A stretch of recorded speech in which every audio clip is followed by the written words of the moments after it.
So our speaker this evening is a civil servant of almost 20 years long standing, 15 of years of which has been working in the House of Lords. Having working in that august body, he dresses accordingly. When I saw him at the Templar dinner a few weeks ago, he dresses like a 17th century aristocrat or 18th century aristocrat, really flamboyant. And I was a bit disappointed this evening that he's not wearing his ruffles this evening. But there we are. Matthew Taylor went to the University of Hull for his undergraduate degree and then undertook a master's degree at St Andrews in Middle East affairs, which he says is of little relevance today because one of the things he majored on was the fact that the Assad regime was stable and in for the long term. How we are all undone by history. I think that's all I'm going to say by way of introduction, Matthew. I'm going to leave you now. You know how to put your slides up on the screen. When you finish, just let me know. I will come back on stage and I will moderate the Q&A session. Super. Good luck. Thanks a lot. Oh, good evening, everyone. I'm gonna leap right into this because you're all here to hear the story, not to hear me talk, not to hear talk about myself. So as Dudley said, my name's Matt, and I'm going to tell you a military history and adventure story, which is the easiest type based on my book Black Redcoats.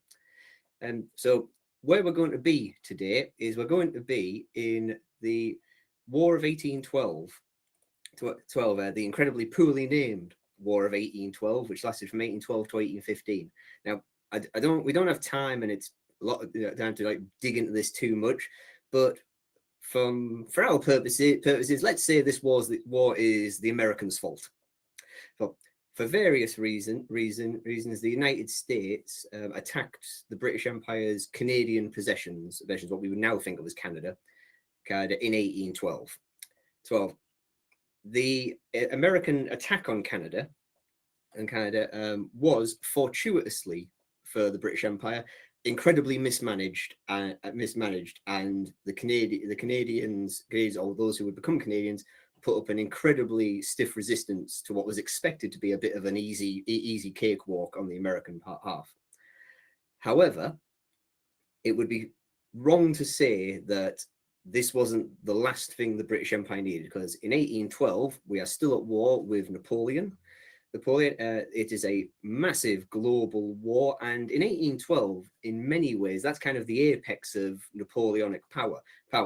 Almost all of Europe is under his sway or at peace with him, with the exception recently of Russia, and he looks unassailable. And nearly all of British Empire's resources are focused on containing and eventually defeating Napoleon.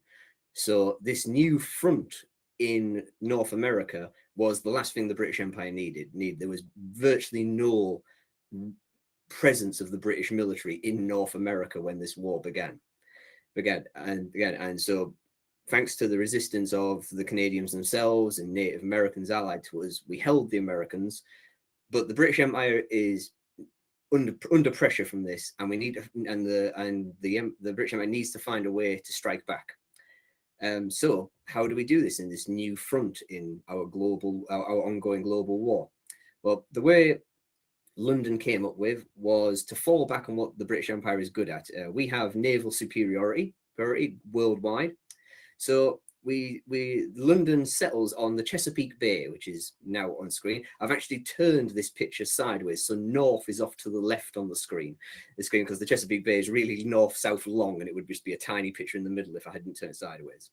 Now, the Chesapeake Bay is a very large inland sea on the east coast of the United States. It's accessed from the Atlantic Ocean by a relatively small channel to the south, which I've marked with some little red lines on the map there.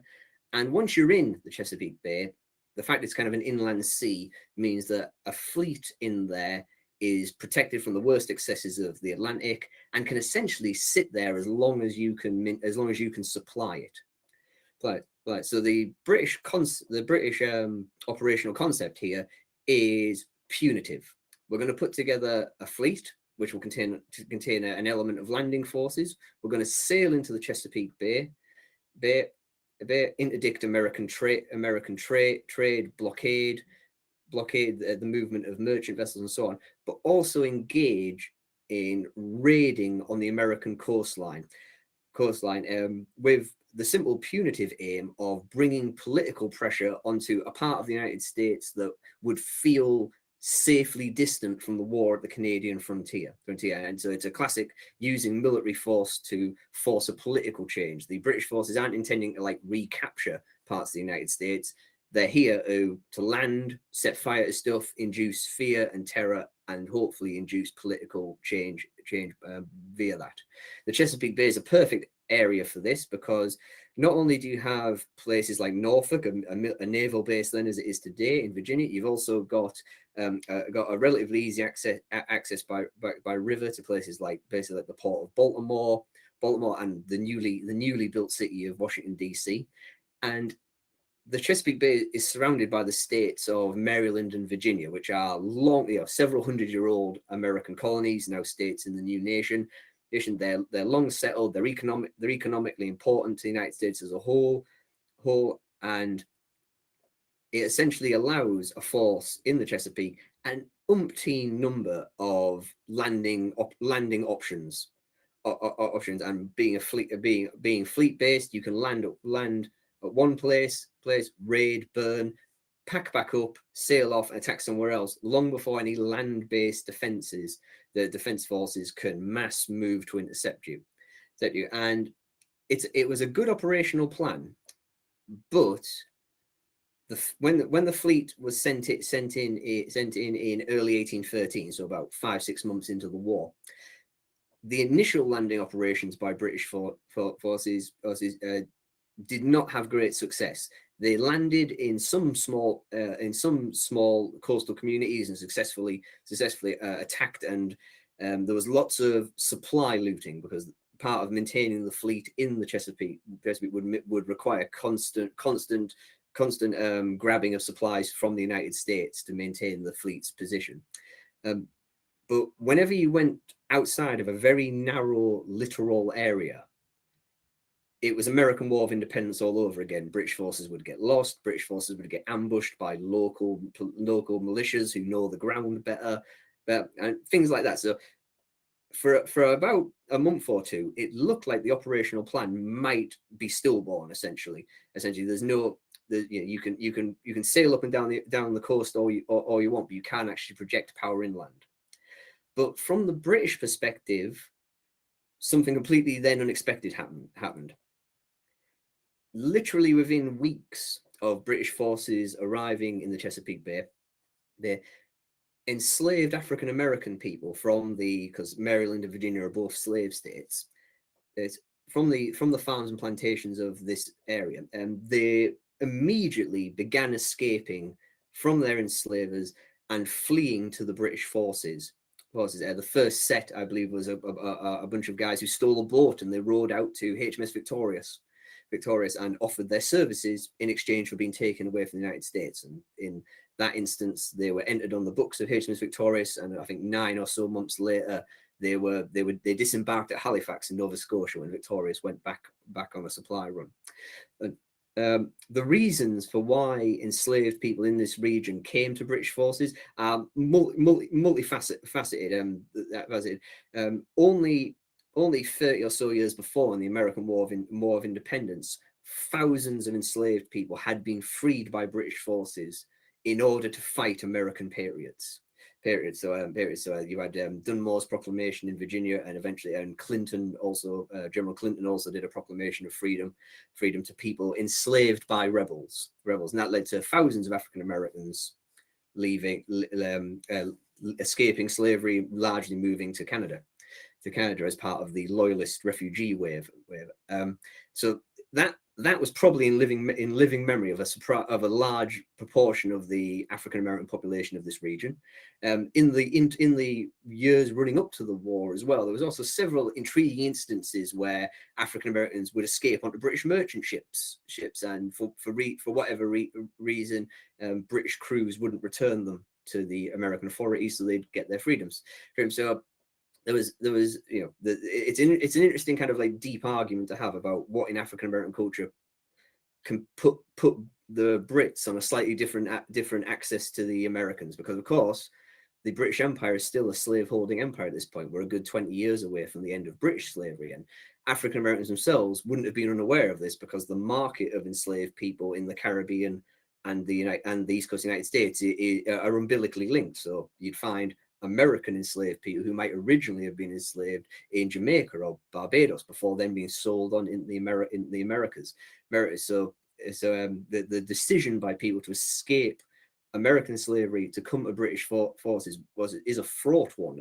And no one could have truly known what was going to happen when they decided to do this. But the people who did come to British forces, they changed the entire paradigm of British operations, because in the first instance, we now have complete granular intelligence pictures of what's happening around us. You don't have British forces blustering through towns anymore. You have British forces heading straight to individual people's homes, heading straight to individual people's cellars and cupboards for the supplies we need, because the enslaved people have that granular information and they're providing it to us.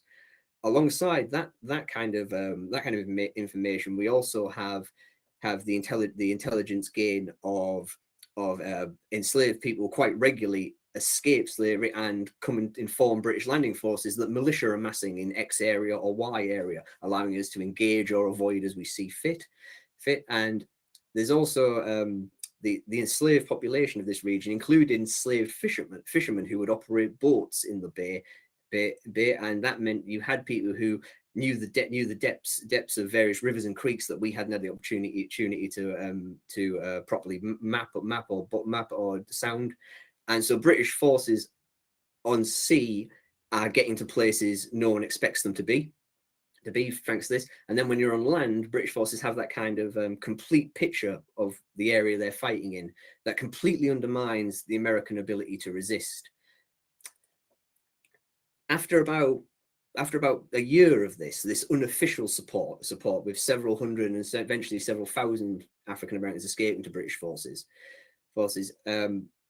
the captain, I think it was Captain Lawrence of HMS Fantôme, is the first example I found of a new element where two enslaved men came to HMS Fantôme, and about 2 or 3 weeks later, the enslaved men went back ashore with a British landing force, returned explicitly to the farms they'd escaped from, and left with their wider families, pulling them out of slavery as well. And this then seems to very quickly be operationalized by the British forces. If people are willing to escape British forces, the kind of quid pro quo seems to be, we will then support an operation against where you escape from to get everybody else out.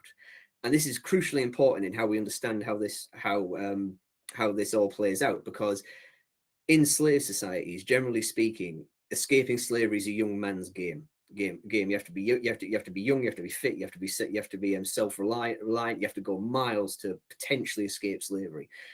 Slave societies like those of Virginia and Maryland, they had kind of a common knowledge or a common understanding of how slavery worked, which included things like women and children don't run because they're content. Old people don't run because they're content.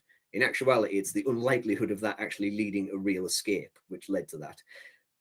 That is completely blown out of the water when people can escape, go to a British force that might only be a few miles away, and then the British force comes back with them. The oldest people I found who definitively escaped slavery via British forces were well into their 60s when they escaped. The youngest I found was literally a baby. In quite a tragic case, a woman came to British forces, handed her baby to British forces, and then went back for unclear reasons and never returned. As a random aside, that child was put into the care of HMS Albion's cook, who was also black, and eventually grew up to be a ship's boy, and he sadly died in a shipboard accident as a teenager sometime in the 1830s. But all these people are coming to British forces, and so the theatre commander, who's Admiral Cochrane, who's on your screen now, who is the uncle of the famous Seawolf Cochrane, because the Cochranes are that type of family, they get everywhere. He issues the document on screen now, which is historically called Cochrane's Proclamation. And this is in some ways quite an extraordinary document, because you don't need to read it all right now, but if you do, it's a blank check. It says to, and it's quite charmingly written. It doesn't say enslaved people or black people or anything like that. It literally says, if you're an American who wants to leave America for reasons I'm not going to bother to state, if you come to British forces, we will take you away to freedom, irrespective of if you do anything for us. You can join our land and sea forces, but you don't have to. And if you come with us, you'll be taken away to British colonies elsewhere in the world, North America and West Indies, and you'll be given due encouragement as free settlers. So there's this incredible blank check to give to an enslaved population. And there's an interesting argument here about why Cochrane did this. I mean, the first instance, you're operationalizing what's already happening. People are already coming to you. Let's make it even bigger, an even bigger draw. But Cochrane himself, his brother had died in the American War of Independence, and he seems to have carried a very great grudge against the United States due to this. But then, as I mentioned earlier, slavery still exists in the British Empire, and Admiral Cochrane here, he's a slave owner. He has several hundred slaves on the island of Trinidad. So this is an incredible kind of awkward hypocrisy moment of his.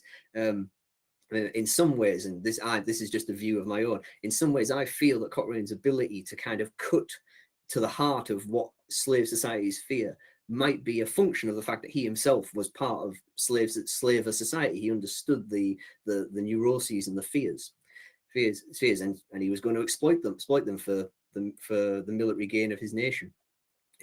Now, the people who are coming to British forces, this proclamation pushes this to a flood. And what happens is the British forces, we occupy an island in the Chesapeake Bay called Tangier Island, which is still there, though it's slightly shrinking down due to climate change. But Tangier Island essentially becomes Britain's forward operating base. We build a fort there called Fort Albion. It's got a reasonably good port, reasonably good harbour of fresh water source, so it's a good operational base. But it essentially also becomes a refugee collection centre for all these people fleeing to our forces. And as British military need dictates it, these people are moved out to Bermuda or Halifax as British ships come and go. But of the people who are now massing as refugees in Tangier Island, there is a hard core of young men who are ready and willing to fight, and not just as intelligence assets or scouts. They're willing to fight. And Cochrane, with his laser focus on damaging the Americans' ability to resist, he hits upon the idea, and he'd done this before actually in the French colonies in the West Indies. He hits upon the idea of, let's make a distinct military unit of escapees from slavery. And he calls them the Colonial Marines, puts them under the command of the Royal Marines contingent of his fleet. And he is explicit in his writing about what he's doing here. He says, I want them equipped and dressed in British uniform. I want them in red coats, because their appearance alone will be an inducement to more people to flee to us. And the British landing force in the area at this time, like the number of men available for landing operations, is probably only, say, 2,000 at absolute maximum, and that's like pulling sailors off the ships, never mind your Marines. So anything that increases striking power is essential to British operations here. And so having not only an increased striking power from these new soldiers, new Marines, but also the propaganda and the fear factor is an essential part of the ingredients here, because all slave societies are what are sometimes called precarious security societies, where you're constantly kind of authoritarianly hammering control on the enslaved people, but they're making your food and they're looking after your kids. The windows for rebellion are so obvious at all times that you live in essentially continuous fear. when a third party, in this case the British Empire, enters the picture and offers freedom and weapons to enslave people around you, the morale shattering effect it has is massive and is instantaneous. The Colonial Marines formally came into being on the 18th of May 1814 with about 40-ish men and some dependents. And another fun aspect about the unit is there was always a kind of camp follower group who were formally always managed alongside the combat marine. I mean, so like, you know, wives, kids. And in one case, a guy had both his mum and dad in the dependent group. But in the very first operation these men took part in as Colonial Marines, which was a raid on a small American fortification at Pungoteague Creek, which is in Virginia, their value is instantaneous. The British force lands at the small fortification that controls access to a creek with the intent of destroying the fortification so British forces can move more freely. The British landing force lands, and the Colonial Marines advance into the surrounding countryside with a level of confidence that can only come from being from local knowledge, something the British forces don't have. And they succeed immediately in the objective of the unit. They advance in the surrounding countryside, make contact with an American militia unit attempting to set up an ambush, and essentially ambush the ambushers and snap the ambush early, engage in some skirmishing in which a Colonial Marine called Michael Harding, who was formerly enslaved in Virginia, is killed in action. He's the first combat casualty.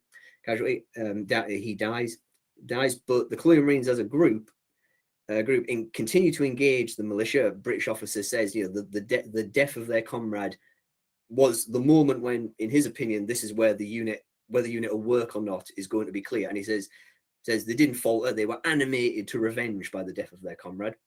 They engage the militia unit. They successfully disengage, pull back to the landing force. The landing force, now fully aware of the threat, finishes destroying the fort, steals the cannon from it, and gets out of there with no further casualties. So in their very first operation as a red-coated part of the British military force, their value to the future direction of operations is obvious.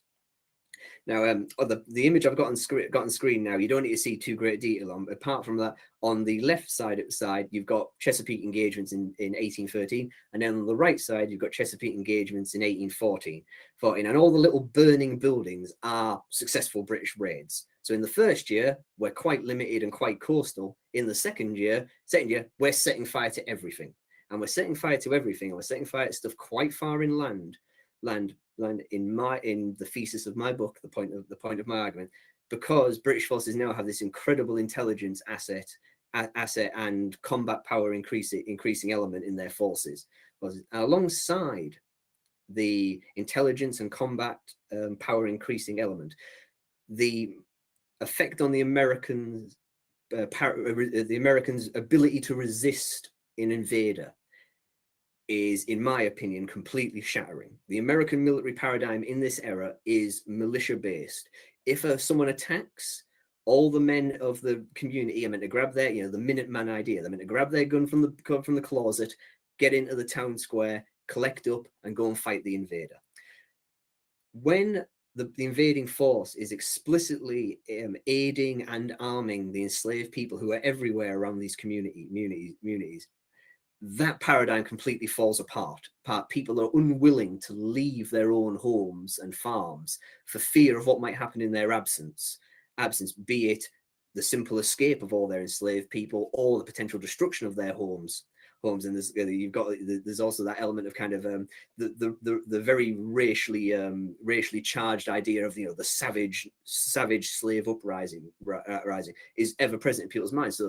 So the American ability to create forces to resist British attacks is hold below the waterline. And one particular American military commander, a guy called Hungerford, who is in the Virginia militia, he wrote, as a historian, one of those handy letters, which just completely tells you everything. He wrote a letter to Washington saying, we need federal help. We cannot resist. We cannot call out the militia anymore. It is our ability to defend ourselves has completely disappeared because enslaved people, the line he uses is amazing. Enslaved people leave us as spies and return as incendiaries.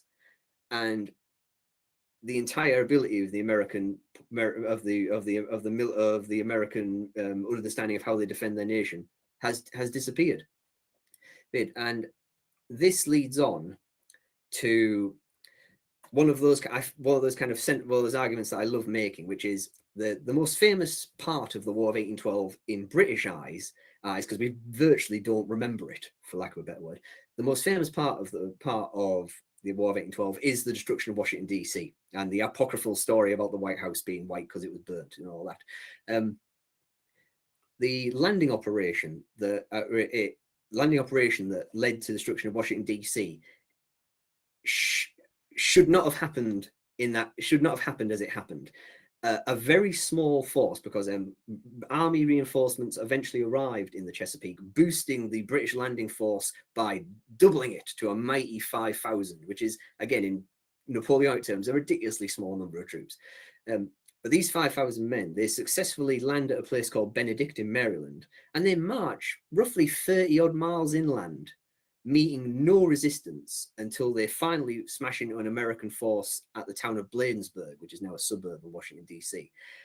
And that operation shouldn't have happened. The entire British military in this region is at maximum expeditionary reach. It's like 1,000 miles to Halifax and 1,000 miles to Bermuda, and you're landing on the enemy coast and marching 30 miles inland to then fight a battle. It's something that shouldn't have happened. And in my opinion, the crucial ingredient is this happened because of the morale shattering effect of British arming of enslaved people. Because that march from Benedict to Bladensburg and on to DC, everyone and their kid should have been firing at us from behind hedges and from bushes and from copses of trees. And nobody is. The resistance is completely gone. And as the British Army marches, Colonial Marines are still being recruited from enslaved people of the farms we march through. And the Colonial Marines probably numbered by Bladensburg about 300-ish men. So again, it's not a huge number, but in terms of an army of only 5,000, it's quite a significant number. And the Colonial Marines formed part of the Light Division. So the army was divided into several groups. And the Light Division was all the light companies of the British regiments involved, and the 85th Light Infantry, who were all light infantry. And the Colonial Marines are attached to them. So they form, because the army doesn't have cavalry, because again, it's an expeditionary naval reach. You can't carry lots and lots of horses that distance. That Light Division is acting as the cavalry intelligence screen of the army, and resistance just dissipates in front of it. And when we finally get to Bladensburg, the army the Americans managed to put together at Bladensburg, there's virtually no locals in it. There's militia from much further inland that haven't felt this morale shattering effect. There is some federal troops, most famously Commodore Barney and his flotilla men and US Marines, who get an honored place in the story of this battle.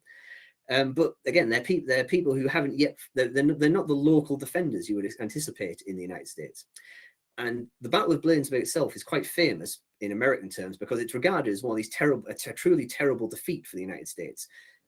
The British force was outnumbered by the Americans, and the Americans had something like 3 or 4 times the artillery advantage. But due to a sequence of unlucky events, including that the army had a very poor political appointee as its commander, and there was several senior members of the American government like riding around on the field giving overlapping orders, the Americans set up a really poor defensive position to defend a bridge at Bladensburg without actually truly blocking the bridge. And when the British force arrives, the Light Division recognizes the weakness of the American defense. And so rather than waiting for the rest of the army to catch up and settle down to a big set piece battle, the Light Division instantly charges into combat against the American forces, despite being significantly outnumbered. The American defense is so poorly laid out that the Light Division eventually pushes across the bridge, and as a mass, they move into good cover in an orchard, and they move up to contact with the American line. And the traditional story of this battle is that all these polyglot mixture of random American militia from all over the inland region, you know, they're just farmers with guns. They're not ready for a deadly bayonet fight with Napoleonic War veterans. So naturally, they break and run. And there's also a classic story about Congreve rockets, which was one of the British artillery pieces used at the battle. You know, they're very scary. So, you know, so this combination of screaming rockets and screaming Napoleonic War veterans breaks the American American will to resist, and the American army falls back. That, I think, is to some extent true, but a crucial element I think that's missing from this story is that the Light Division, when it charged into combat at Bladensburg, included several hundred armed African-American men who are the living embodiment of a nightmare scenario for the United States, a slave uprising supported by a foreign power. And that, I think, is a crucial element in why the United States army fell apart at Bladensburg. And you don't need to just take my word for it, because when you jump back to immediate post-battle recollections by American officers who were at the battle, they disappear out of the narrative a couple of years down the line. But in the initial post-battle reminiscences of various officers there, they say over and over again that not long before Bladensburg started, the entire army was riven by a rumor that a big slave rebellion had kicked off in Washington, D.C. behind them. And they're here in this field. So if they're here in this field, there's a slave rebellion in DC, what's happening in all our own homes? And one American memoir goes so far as to name a single senior American officer as being the cause of all this rumor by talking about hypothetical nightmare scenarios in front of the men, which is quite funny. But if that factor, the idea that the American army is living in fear of the possibilities of being away from home while a potential wide-scale slave rebellion is brewing, then seeing it in front of you in the form of formerly enslaved African Americans who are now British soldiers, I think was the crucial element that actually collapsed the American morale. And famously at Bladensburg, pretty much the entire American army like unzips and everyone just legs it, with the exception of Barney and his Marines who hang in there until the end when they're captured. And that means that, in my opinion, that means that when you think of the War of 1812 and particularly the March on Washington, you could consider this the apex of one of the greatest enslaved uprisings in American history, because not only are people actually escaping from slavery en masse, with whole families escaping from slavery to lives of freedom, they're actively damaging the state that enslaved them in a very real way. And of course, the biggest element of this is Washington, D.C. When the Bladensburg army collapses, Washington, D.C.'s defense is completely compromised. British forces march in, destroy American public buildings like the under construction Capitol building and the White House. American retreating forces destroy several other militarily important parts of the city as well. And I would argue that could only have happened because of the implicit strategic military weakness that slavery induces in a society, because you've got your fifth column just everywhere around you, waiting for a foreign force who can offer what enslaved people want, which is guaranteed escape from this. Now, after the Chesapeake Bay operation, which led to the destruction of DC, famously, British forces then had a go at the port of Baltimore, and the port of Baltimore successfully resisted the British attack, and this successful defense is the source of the American national anthem, the Star Spangled Banner, because the American flag kept flying over Fort McHenry in Baltimore throughout our bombardment of the town. And all credit to the United States, they did win that one. But to be fair, Baltimore, the attack on Baltimore took several weeks to put together, because the British force had to bring together all its naval and land elements again before going for Baltimore. And in that time, the United States managed to mass something like 20,000 men in Baltimore and surround the city with massive entrenchments and sink tons of ships in the harbor to create a barricade for British ships. So what's the word? If you've got a landing force of 5,000 men, it was going to be a tough nut to crack at the best of times, and British forces in the end pulled back from it rather than risk the destruction of our landing forces. But there's an interesting kind of side note here in that the Star Spangled Banner, the American national anthem, is a poem originally, which has now been set to music. One of the stanzas of the poem mentions very famously in some American terms hirelings and slaves who threaten to destroy the United States. And there's all these great textual arguments about, does hirelings and slaves mean the subjects of the British crown? Because obviously they're not free people. I think that's nonsense. The guy who wrote Francis Scott Key was a slave owner who was in British captivity at the time of the Battle of Baltimore, almost certainly spent time on a British ship alongside formerly enslaved African Americans who were now British soldiers. So I think when he was saying slave in the Star Spangled Banner, he meant these treacherous people who'd left benevolent American slavery to fight for a foreign foe. But having pulled back from Baltimore, British forces maintained a small force in the Chesapeake Bay, continuing to raid all the way to the end of the war.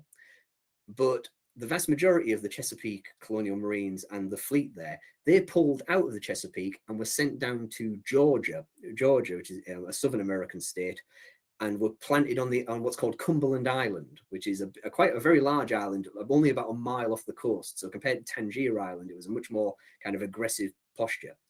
And this was at the very end of 1814. If you know anything about the War of 1812, is that it ended remarkably suddenly because, for lack of a better word, by 1815, it felt like everyone was terribly embarrassed this war had happened. American strategic objectives against Canada hadn't been fulfilled, and the British Empire didn't really have a strategic objective beyond putting the United States kind of back in the box. So both sides came to like a status quo antebellum treaty, and we all tried to forget it happened. But in late 1814, when the British force in the Chesapeake was landed at Cumberland Island in Georgia, the operational plan of Admiral Cockburn, who was on screen earlier in front of the burning White House, he was going to launch a similar series of attacks on the coast of Georgia with the similar intent of damaging American will to resist and liberating more enslaved people to increase British forces. And this leads to the intriguing and interesting note that when the War of 1812 ended, the British force on Cumberland Island in Georgia, wasn't just the Colonial Marines and the Royal Marines. West Indies regiment troops were brought over from the West Indies as well. So Jamaican and Barbadian and so on, in many cases former slaves themselves, or technically kind of, you read David Lambert's work about it, kind of also kind of slave soldiers themselves. They were brought to Cumberland as well. And Georgia at this time in 1815, the population of Georgia was something like 45% enslaved. And by a narrow margin, the British Army being built in Cumberland Island to launch an attack into Georgia was actually majority black. And it's a remarkable kind of speculative history scenario about what would have happened if a British army made up in the main of black soldiers had advanced into a state that was nearly half black with, say, an attempt to march on, say, Savannah, the capital of the state. And it gets even more kind of dramatic when you consider that the Georgian coastal region was in some places as much as 75% enslaved African American.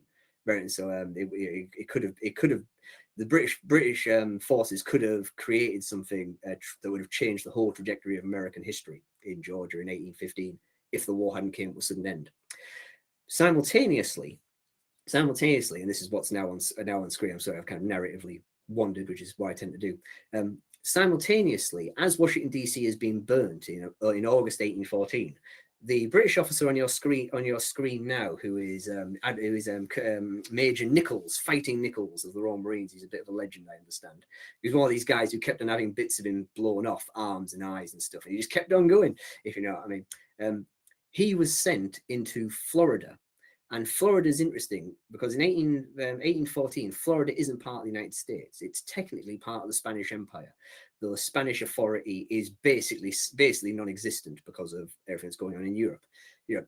And he's sent into Florida, North Florida specifically, near the town of Pensacola, to do the same thing we're doing in the Chesapeake Bay with an added Native American twist. He's been sent into North Florida to create a military force of escapees from American slavery and ally with Native Americans who are in North Florida because they've been forced out of what is now Alabama by an American military campaign the previous year, part of the Creek War, as that's called. And Nichols, he grasps this operational plan with absolute gusto. Unlike the other British officers involved in this, who you could say were very hypocritical or perhaps ambivalent about slavery, Nichols, as best we can tell, was a fiery abolitionist. He was part of kind of the Protestant revivalist movement of the era, of which abolitionism was a major part. And he recruits hundreds of formerly enslaved people in Florida, escapees from American and Spanish slavery, and makes alliances with the displaced Native Americans, building his own Corps of Colonial Marines, and together they construct a fort at what is now called Prospect Bluff. Prospect Bluff Historic Park, I think it is now. And in most history, this fort becomes known as Negro Fort, because this fort is the largest man-made object in Florida outside of the two big Spanish towns, Pensacola and St. Augustine. And the fort is held by a British-trained, formerly enslaved garrison who form a kind of Praetorian military class on top of all the aligned Native Americans who live in communities in roughly a 50-mile radius around the fort. And it's genuinely exciting what's happening here, because this is even today considered part of the ethnogenesis of the Seminole and Afro-Seminole Native American peoples. And so in that sense, it's an ethnic group that exists because of British military action.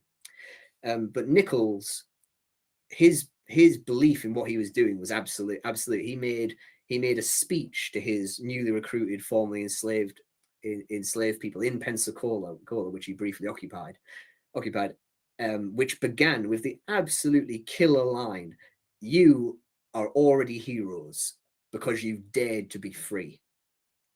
And then he explains that he'll just need them for a little bit. He'll just need them to listen to his orders and be disciplined, and together we will unrivet the chains of thousands of people like you. Like, it's an incredible emancipatory speech, which I just put in full in my book. Putting my own biases straight on the table here makes my British heart swell with joy every element of it. And Nichols's force builds up, and sadly just doesn't get used. It has some interesting engagements against American scouting forces, including seeing off, of all people, a young Davy Crockett, who was part of an American scouting force sent against this new community. But the war ends, and because Negro Fort, as it became known, is outside American jurisdiction, the Americans, the enslaved people, Native Americans there, they're given the option to be evacuated by British forces, but they don't take it because they're outside American control anyway.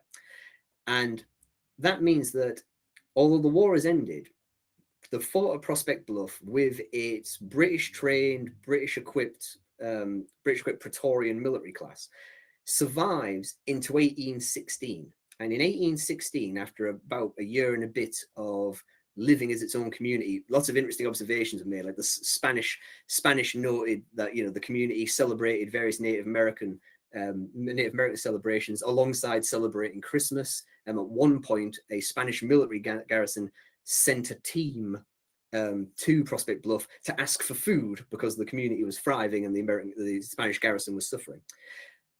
But the presence of a heavily armed, heavily entrenched, and Prospect Bluff not only had armed colonial marines in it, it also had cannon, it had Congreve rockets and things like this. The presence of this just over the border from the state of Georgia was too much for the United States in general, and Andrew Jackson, later American president in particular. And in 1816, he organized a military conspiracy, for lack of a better word, to send American forces to start a fight with members of this community, which would then mean that the United States would have to respond to snuff out this community in order to stop banditry and piracy. Right? And that's literally what happened. American forces came to Prospect Bluff in 1816, and the military commander of the fort was now a formerly enslaved person called Garçon, who had been the regimental sergeant major of the Florida Colonial Marines. And the Americans came under flag of truce and said, all you've got to do is return to slavery. That's what we're here for. Just everyone return to slavery, which is obviously a solid negotiating position to begin with. And Garçon, with genuinely, in my opinion, incredible dignity, he told the American military commander, I've been left in charge of this position by the King of Great Britain, and I don't have the authority to surrender it, so no. And the community at Prospect Bluff then raised a Union Jack and a red flag over the fort. So the Union Jack indicating the authority under which they now believe themselves to be, and also I think kind of as a warning to the Americans that, you know, this isn't we're not bandits hiding in a forest. We are a people aligned to somebody else. But they also raised the red flag, which is again a naval flag meaning no quarter. And in terms of how this history is remembered, that red flag is quite important because it allowed kind of very biased history in the immediate aftermath to be like, oh, the red flag of no quarter. You know, if we hadn't wiped out this community, they would have wiped us out, if you see what I mean. Unbelievable nonsense, if you know what I mean. But the fort was besieged for about a week by American forces, and unluckily, as happens in war, the fort was eventually hit by a heated cannonball, which hit the powder magazine, blowing the whole fort up.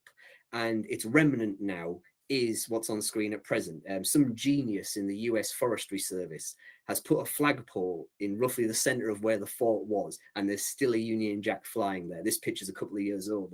The last time I saw this flag, a friend of mine flew a drone over it and did a video for me, and it's looking quite bleached right now, but it's still there. It's there, and that's that under that flag in this forest in Florida, and 300 formerly enslaved people and Native American allies died resisting a return to slavery. The largest armed act of African American resistance to slavery in American history. The only time the American military ever left American territory to hunt down enslaved people, and it took place under the British flag. And the core people who fought back were trained and likely still considered themselves aligned to Britain. Then they still wore their red coats, and had sadly failed attempts to try and get themselves recognised as a British protectorate explicitly and formally by the British government.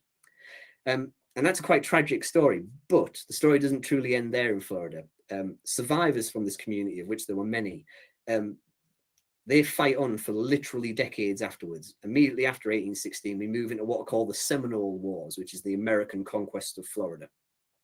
It was the longest war in American history until Vietnam.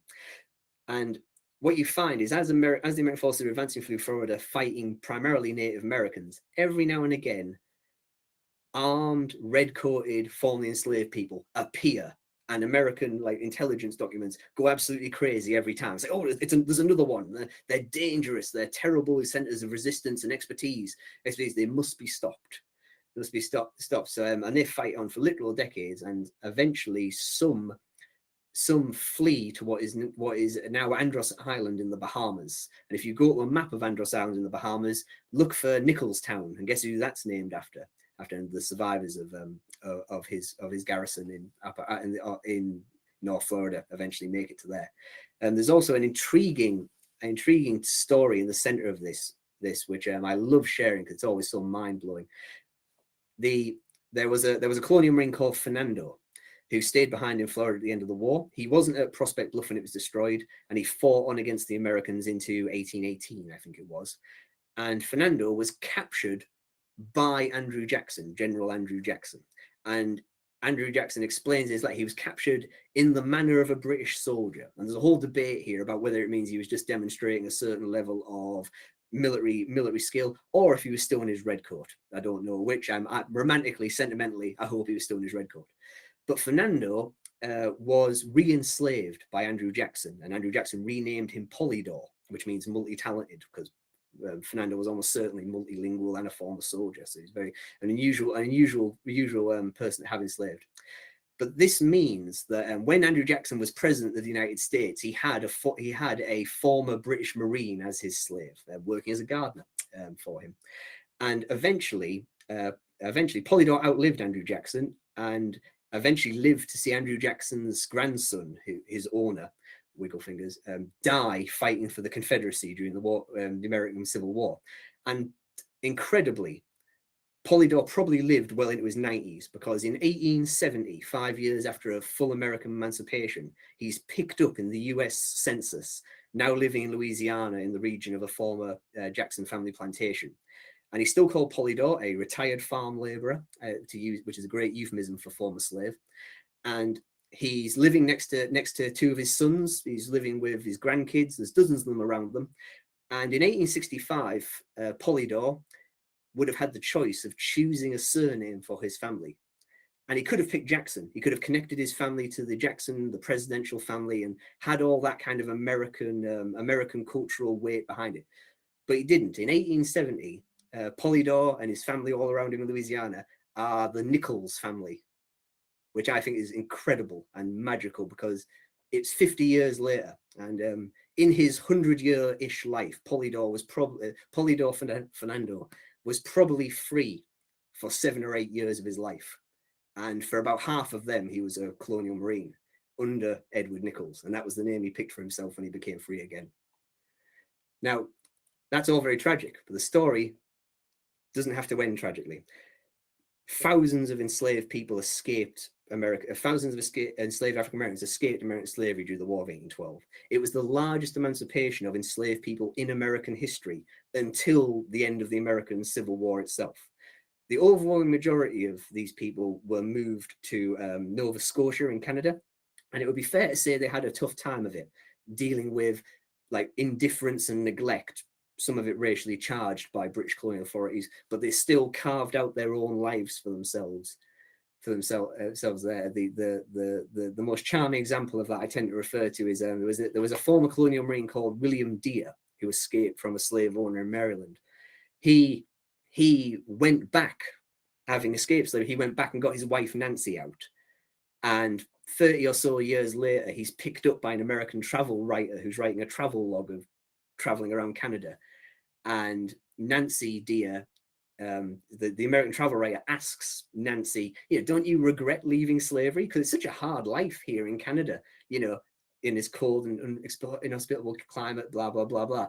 And Nancy looks this man cold in the eye and says, well, in Canada, I work for myself. And that line, I work for myself, appears over and over again in interactions between people and these formerly enslaved people in Canada. And I think from that, I can safe to say that amongst the community, this idea that doesn't matter how hard life is, we're our own people now, is what truly mattered to everybody. Now, along with the people who moved to Nova Scotia, I've already mentioned that a number of people escaping from Florida went to the Bahamas. A small number eventually made it to Sierra Leone via Nova Scotia as well. And also a handful, as best I can tell, made it all the way back to Britain and London. And again, it's a sadly tragic case. There was a lad called Toby from Maryland who escaped slavery with British forces. He eventually made it to London, and we know this because he wrote a letter to his parents who were still enslaved in America. And he sent the letter from London saying, I'm living in London. I'm okay. I'm fine. I've got a job. I've got friends. I'm doing all right. And it's one of these horrible reminders of how hideous and depraved slavery is, that it's unclear if that letter ever reached his parents, because that letter was put into a compensation claim by his former slave owners, proving that he was in Britain, which meant that the British government had took him away, which meant the British government owed them money. But the Colonial Marines themselves, the Chesapeake Bay Colonial Marines, were linked up with those from Florida who decided to leave and not stay behind at Prospect Bluff, they were moved to Bermuda and maintained as kind of a force in readiness along with their dependents. But in 1816, they were demobilized as one group to the island of Trinidad, where they were planted as a free farming community in the relatively undeveloped center of the island. And they're easy to find, because if you go to a map of Trinidad and have a look at Moruga on the south coast, head north a bit inland, and you'll find villages with names like 4th Company and 5th Company, which have those names today. You can go to 5th Company Baptist Primary School. And those villages are the villages formed by the descendants of the Colonial Marines. And I'm going to play a little video now, which was taken at last year's African Emancipation Day event in Trinidad, where they celebrate the end of British slavery.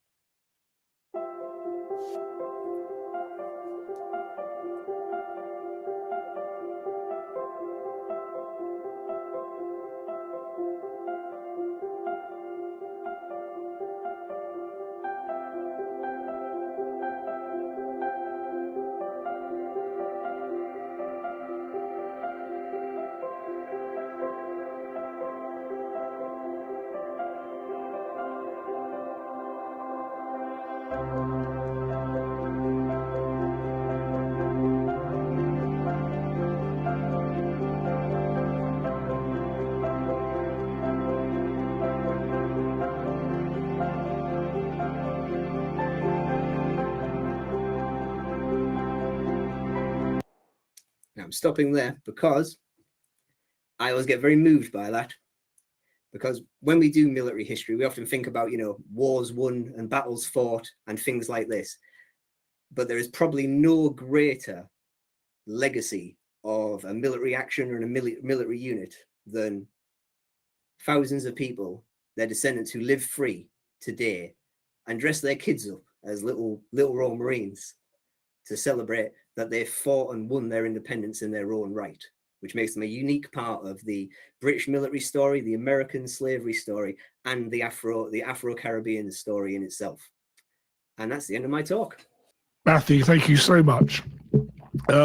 Your last slide, of course, is your book. Oh, yes. Which you didn't put up. I'll do that now, shall I? I'm terrible. I'm terrible for not promoting. Yeah, there we go. Anyway, buy my book. And you can buy Matthew's book. And there is a discount code, which appears in the handouts at the moment now, 20% off if you order it using the code there.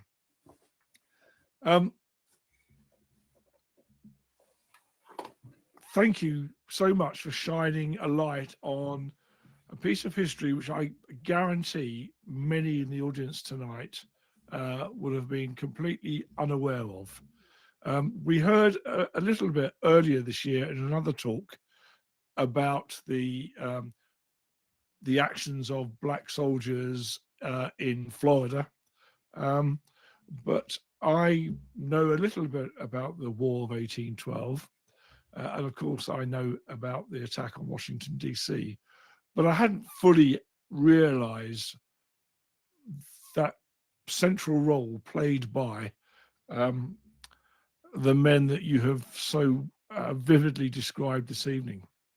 I'd like to kick off the question time, if you like, with just a question about the American strategic aim, of course, was to take over the British colonies in what is now known as Canada.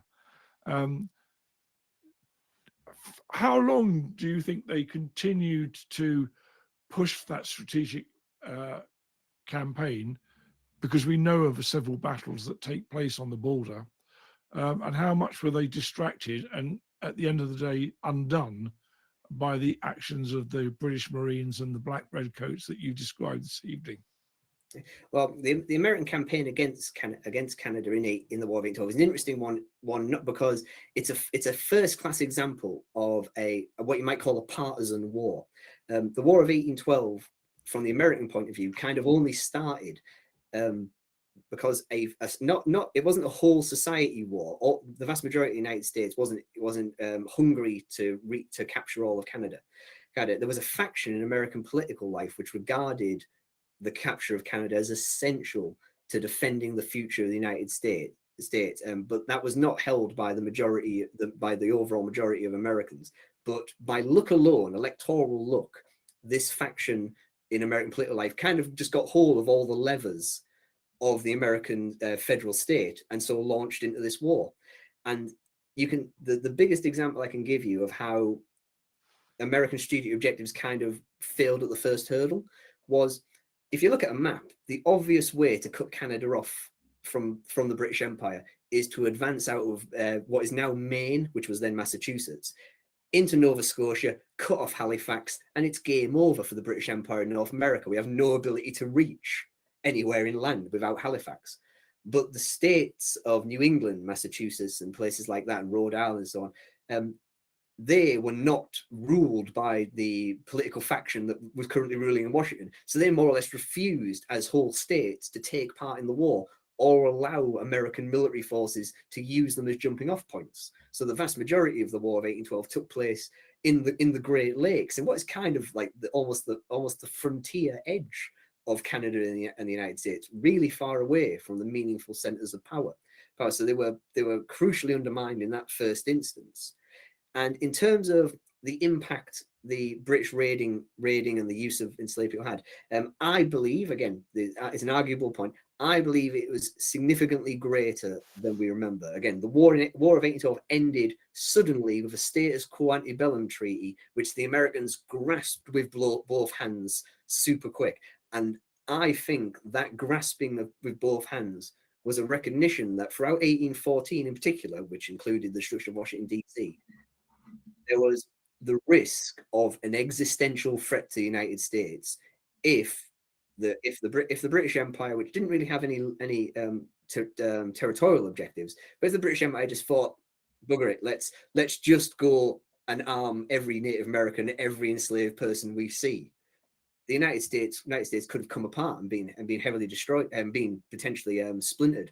There is a famous what if of history here, in that the New England states, who kind of sat out of this war, there was a convention, a constitutional convention, deliberately aping the style of the Revolutionary Convention, which came out with a series of recommendations to change America's federal structure to prevent this kind of silly partisan war from ever happening again. But in the margins of that, there was lots of talk, and it became a big political point post-war. There was lots of talk that the states of New England might have considered doing a separate peace with the British empires and just breaking out of the federal system and saying, we're states, nations who are in a federal state, we're going to drop out and make a separate peace. So, yeah, the fact, the way the War of 1812 ended, I think was incredibly lucky for the United States. If a more focused British Empire, less concerned with fighting Napoleon, had just been entirely aiming at the United States, there were so many levers that could have been pulled that could have damaged this new nation. Thank you. Marcus has asked this question: did Cochrane get government permission before issuing his proclamation of the 2nd of April 1814? That's a good one. It's a good old-fashioned yes and no. No. When the original wave of people started escaping slavery, this was communicated back to London, and the Earl Bathurst, who was Secretary of State for War on the Colonies, he sent back an incredibly limited authorization, which I love because I'm a bureaucrat and I love bureaucracy. The authorization he sent back was if people flee to us, only take them into our service if they're actually capable of doing anything. They're actually providing a military asset. Don't just take everybody. But then he says, if we do take people in, remember that the British government assumes a moral responsibility for their care, which will cost money. So don't get lots of people in because that's public money you're spending. It's so kind of weirdly unfocused of an order. You can really feel that the British state is so heavily focused on Europe that this secondary theatre gets just 5 lines kind of thing. By the time that authorization arrived on the American coast, the situation had already moved way past that, and we already had full refugee families in our hands.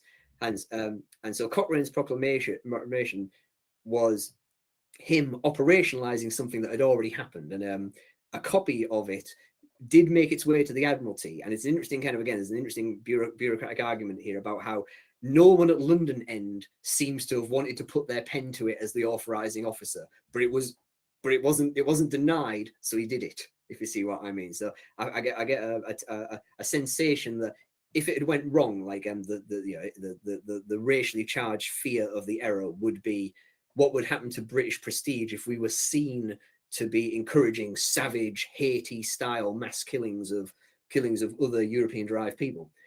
I think they were hedging their bets. If that happened, it would all have been Cochrane's fault. If you see what I mean. Plausible deniability. Yeah. Mm-hmm. Another question from Marcus: did Great Britain honour its promises regarding resettlement as free persons, and if so, where? I think you've covered most of that already. Yeah. But is the feeling of the former enslaved people that they were well treated in that respect? I know it was a hard life afterwards, but do they think they got a good bargain? In Canada, they had a harder time of it, it must be said. But it's an interesting example of kind of black agency in this era of history. No matter how indifferent and occasionally neglectful the Canadian authorities were towards them, the free African American community, it's putting in petitions. It's very often led by former colonial marine officers, giving that military respectability sheen to them. They're demanding what they're owed, and they're not releasing that. And indeed, at one point, Earl Bathurst did write to the governor of, I think, Nova Scotia, and remind him that there was a pre-existing honour commitment to this community. So it might have been hard, and you got this racially charged indifference and neglect occasionally. But yeah, the people in Canada definitely got a better deal than anyone who's left behind. And when you look at the people, the colonial marines who remained in service right until the end, who went to Trinidad, I mean, as you saw in the video, they exist today as a recognized ethnic group. The Americans, they're the most giveaways that they're very obviously kind of Virginia Baptists compared to the Catholics and Anglicans of the rest of the island.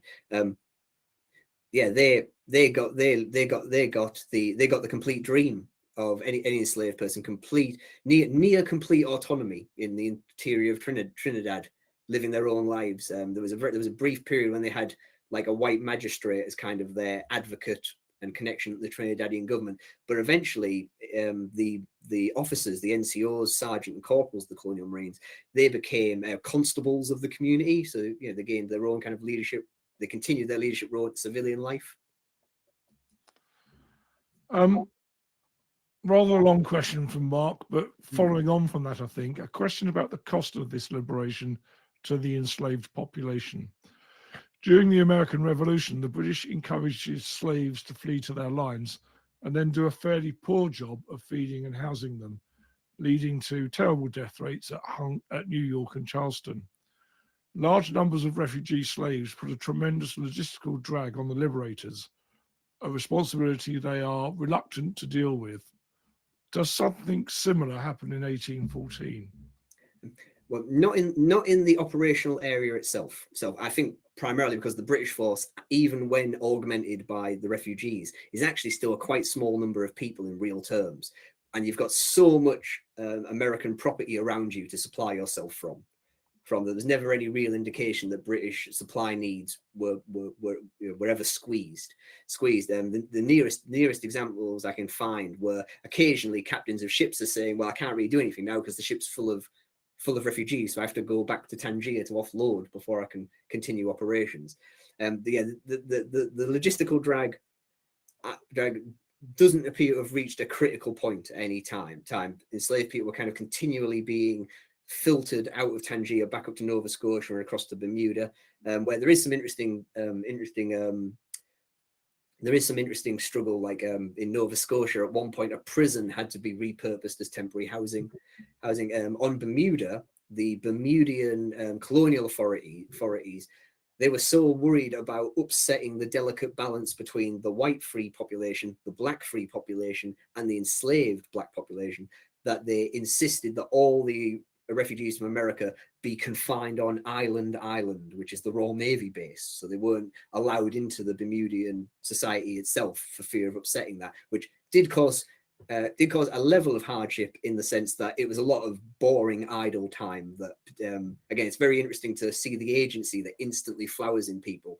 The women and children refugees demanded work so that they could, you know, they could get money in order to supply themselves rather than just live off charity. Lots of formerly enslaved women and children, they got work, you know, doing what's it called, oakum, you know, working the seals on ships and things like that on this. And again, there's an amusing letter from one of the military administrators of Island where he writes to the theatre commander, Admiral Coburn, and says, you know, this is getting actually a bit difficult for me. You know, they're really bolshy. I can't order them to do anything. They've really grasped their agency. And Coburn, bless him, he has no truck with that. He writes back and goes, "You should feel pride that you're part of the liberating force in these people's lives. So give them stuff to do." A question from Andrew. The time between raising the Corps and using it for operations seems very short. Do you know what, if any, training was given to the original cadre and then recruits joining after the first deployment? I have only kind of marginalia to work with in many cases here. Some Royal Marine officers were put explicitly in charge of training and drilling the Colonial Marines. What that meant is unclear. There was also a West Indies regiment officer who arrived a little bit later who was put in charge of them as well.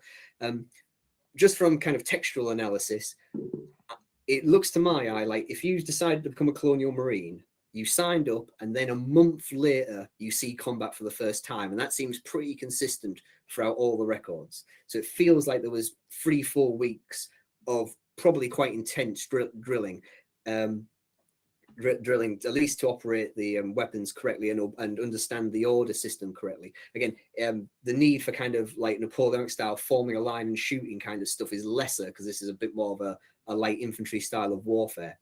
So I think just getting them to a certain level of discipline and skill was all that was needed. As a random aside, which is important, the unit had, as best I can tell, basically no discipline problems whatsoever, which is not a surprise when you consider the motivation behind these people becoming Colonial Marines, if you know what I mean. They didn't have to become Colonial Marines. It wasn't forced on them. They volunteered in the era of impressment, if you know what I mean. So, and that leads to the interesting observation that the Admiral Coburn again explicitly said that in the punishment system of the military justice system of the unit, flogging is a no. There'll be no flogging because they're formerly enslaved people, which is a remarkably kind of sensitive thing to choose to do. But it feels like, as best I can tell, there was never any real requirement for that. The biggest punishment I found was that Colonial Marines, for minor infractions, were forced to do parade with their coats turned inside out as like as a public embarrassment. And that seems to have been the level of it. Okay, I'll take this as the last question again from Marcus.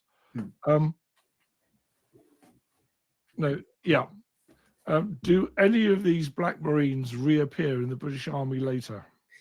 A small number do in the West Indies regiments. There was a continual attempt by British authorities to kind of move the Colonial Marines from this kind of Royal Marine adjacent organization into the West Indies regiments, which generally speaking doesn't seem to have been very successful. And there's again lots of interesting reasons for this, such as the presence of involuntary enlistment in the West Indies regiments, where slaves were bought to be put into the West Indies regiments, and the idea there was a free choice there, that probably was very scary to the African Americans. That might have felt like that's a trap, if you know what I mean. That kind of trap is what American propaganda talked about. You think you're being liberated, but you're just going straight to the fields in Jamaica, if you know what I mean. Was an American propaganda made against their own slave population about British forces. But a small number did join the West Indies regiments. at least a number eventually left service like 20 years-ish later, which is about normal for British Army at the time, in what is now Belize and places like this. But again, yeah, in British actual military service, don't really appear much after. You get interesting observations like in the Bahamas, a bunch of former colonial Marines at one point went to court and demanded their right to vote as former British servicemen, and because they'd served under Nichols in Florida and things like that. But yeah, in a military capacity, the story more or less ends in 1816. Okay. I'm going to leave the last word this evening, not as a question, but from Albertina in Greenford, the London Borough of Ealing, who found your talk this evening fascinating. And it's her hope that this history gets a much wider exposure. You have done a grand job, Matthew, in ending our 2025 series of talks by shining a light on an area of history, as I said at the beginning, which is probably unknown to many of us in the audience. And that's part of the reason why we have these monthly talks. So on behalf of the Society of Army Historical Research, I thank you and look forward to meeting you personally again in the future. To everybody else, thank you for sticking with us this evening. Our next talk on the 14th of January will be given by General Alistair Irwin on the Black Watch experience in the Korean War. So it leaves me to say have a very happy Christmas and a prosperous new year, and we'll see you in January. Good night, everybody.